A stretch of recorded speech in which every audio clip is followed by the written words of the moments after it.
Salam Pancasila. Ya, ini ada tulisan menarik dari Mas Furqon Jurdi, praktisi hukum dan penulis di laman berita kompas.com. Judulnya Refleksi 2023, Hilangnya Etika dan Pembusukan Institusi. Ditulis pada 1 Januari 2024. Sepanjang 2023 muncul banyak problem etik yang menimpa para pejabat di negeri ini. Tentu masih segar dalam ingatan kita peristiwa pelanggaran etik di Mahkamah Konstitusi, pelanggaran etik di KPK, pelanggaran etik di KPU dan Bawaslu, serta kejahatan lainnya seperti korupsi, penyuapan, dan tindak pidana lainnya yang terjadi di beberapa institusi inti negara ini. Secara umum, 2023 menjadi tahun yang membuka borok pejabat di negara ini. Tidak berlebihan kita mengatakan, mungkin tidak ada pejabat dengan muka tebal seperti di Indonesia. Meski disoraki oleh rakyat secara meluas karena kesalahannya, mereka tetap akan tampil di televisi membela diri. Koruptor pun tidak kalah hebat dalam membela diri. Istilah kriminalisasi kerap menjadi argumentasi spekulatif untuk menyatakan dirinya tidak korupsi. Pada akhirnya, mereka juga terbukti korup dan dihukum oleh pengadilan. Begitu juga dengan pejabat yang menegakkan hukum. Rasa paling bersih dan benar kerap membuat mereka merasa seperti malaikat. Antara pejabat korup dan penegak hukum yang bebal kadang bertemu dan saling mengumpat untuk membela diri. Contoh terbaru, yaitu kasus korupsi mantan Menteri Pertanian Syahrul Yassin Limpo. Ia ditetapkan oleh KPK sebagai tersangka korupsi berupa gratifikasi dan jual beli jabatan. Banyak orang yang menganggap penetapan Syahrul sebagai tersangka berkaitan dengan sikap partainya dalam Pilpres 2024. Sebab sebelumnya, Johnny G. Plate, politisi dari partai yang sama dengan Syahrul, juga ditangkap oleh Kejaksaan Agung. Akibat penetapan tersangka itu, Syahrul meradang dan menuduh Ketua KPK saat itu, Firly Bahuri, telah memerasnya. Syahrul akhirnya bersaksi untuk membuktikan bahwa Ketua KPK adalah pemeras. Kini, Firly membela diri, merasa dirinya diserang balik oleh koruptor. Pada akhirnya, Firly ditetapkan sebagai tersangka kasus pemerasan oleh penyidik kepolisian daerah Metro Jaya. Dari kasus ini, kita dapat melihat pejabat korup dan penegak hukum yang korup saling membongkar aib. Di ujung persoalan tidak ada yang kalah tokoh. Mereka telah mencuri uang negara dan menyalahgunakan kekuasaan dan wewenang. Tetapi rakyat hanya menonton seperti kegilaan-kegilaan yang tak berujung. Pada akhirnya, lembaga anti rasuah ternyata tidak kebal suap. Pemerasan, pungli, dan tindakan tidak etis dilakukan secara terus-menerus oleh oknum di KPK. KPK sebagai lembaga yang diharapkan menjadi penegak integritas dan kejujuran penyelenggara negara justru diisi oleh oknum yang tidak berintegritas dan tidak jujur. Dari kasus yang menimpa mantan Ketua KPK Firly Bahuri, dapat kita lihat moral dan etika sudah hilang dalam berbangsa dan bernegara kita.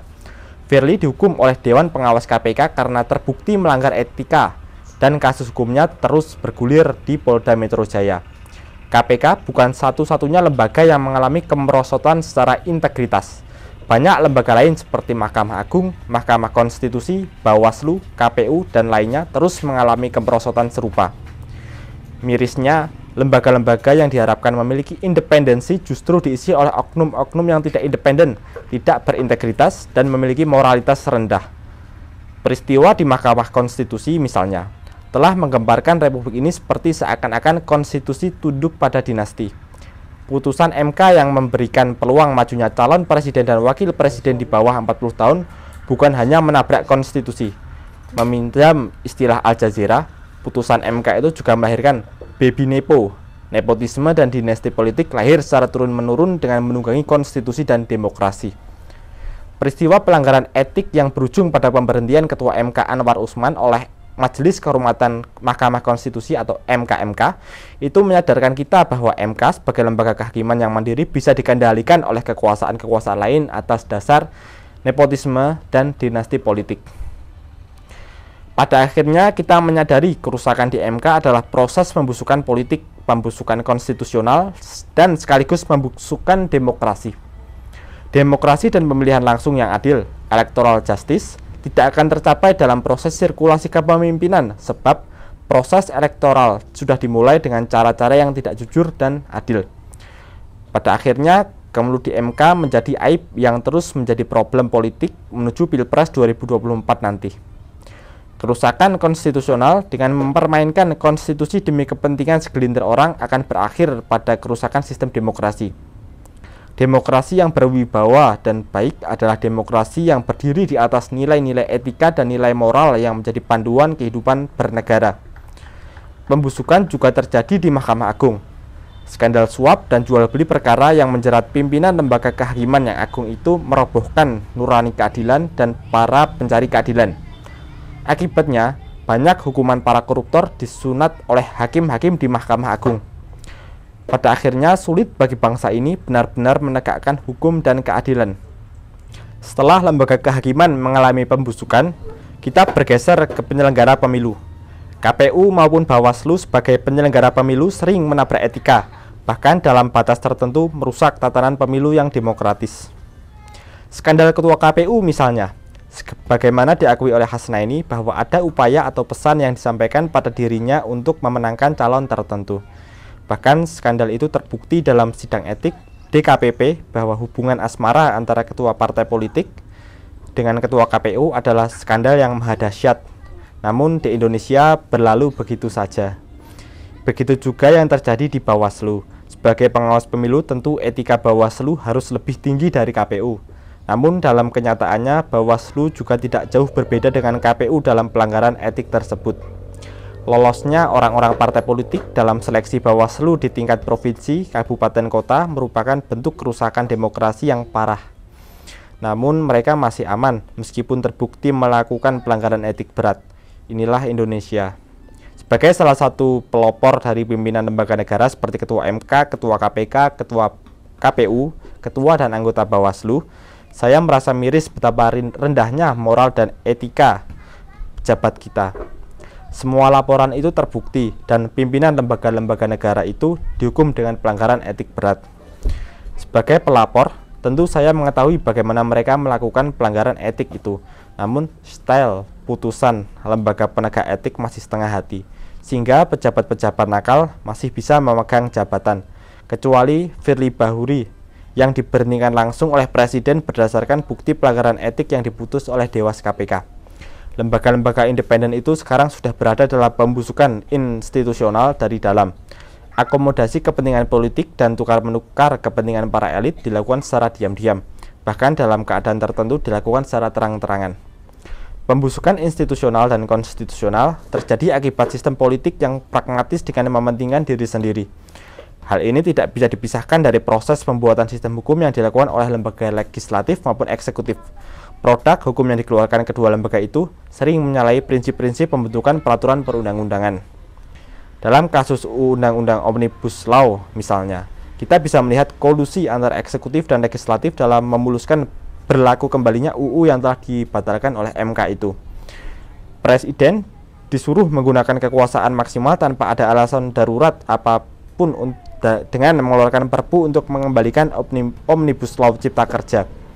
Sementara DPR menerima Perpu meski tidak konstitusional. Ini merupakan praktik autokrasi legalisme. Kekuasaan seakan-akan menjalankan hukum, padahal mereka berlindung di balik hukum untuk merusaknya. Inilah yang terjadi sepanjang tahun 2023. Tentu ini semakin memperlihatkan bahwa lembaga-lembaga inti negara, main state organ, sudah tidak dapat lagi diharapkan untuk menegakkan kepentingan bersama atau common good. Kerusakan mengarah pada gridlock total. Setelah mempertimbangkan semua yang terjadi di atas, saya sampai pada kesimpulan yang cukup beralasan untuk pesimistis menghadapi 2024 nanti dan epilog-epilog yang menyertainya.